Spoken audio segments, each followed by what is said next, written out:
Mga ka-disciple, alam mo ba, kapag kasama mo si Jesus, may laging bagong simula at bagong sigla. Hindi tayo tinawag para manatili sa luma, kundi para yakapin ang bago niyang biyaya. Panahon na muli para ibahagi ko sa inyo ang mensaheng nagbibigay buhay mula sa Ebanghelyo ngayong araw, Setyembre 5, ang memoryal ni Santa Teresa ng Calcutta, Birhen. Ako po si Brother Rai, Digital Disciple.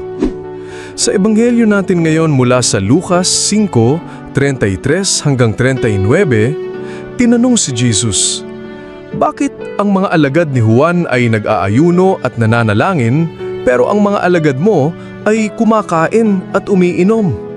Sagot ni Jesus, "Hindi ba't habang kasama ng mga panauhin ang lalaking ikakasal, hindi sila pwedeng mag-ayuno? Darating ang panahon na aalisin siya at saka sila mag-aayuno."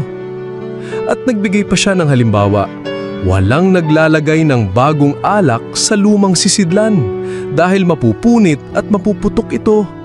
Ang bagong alak ay dapat ilagay sa bagong sisidlan. Mga ka-disciple, ibig sabihin ni Jesus, ang bagong biyaya niya ay nangangailangan ng bagong puso. Hindi pwedeng punuin ni Kristo ang isang pusong sarado o nakakapit sa luma. Kailangan nating magbukas, magpabago at hayaan siyang maglagay ng bago sa atin. Kaya nga ang alaala ni Santa Teresa ng Calcutta ay napakaganda para sa araw na ito. Isipin mo, maliit lang siyang babae, simple lang ang pamumuhay, pero naging bagong sisidlan siya ng pag-ibig ng Diyos para sa pinakamahirap at pinabayaan. Kung siya ay naging bukas sa bagong alak ng Diyos, tayo rin kaya?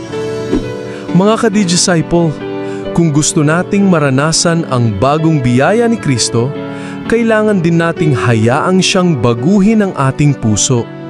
Kaya tanong ko sa iyo ngayon, handa ka bang maging bagong sisidlan ng pag-ibig ng Diyos tulad ni Mother Teresa?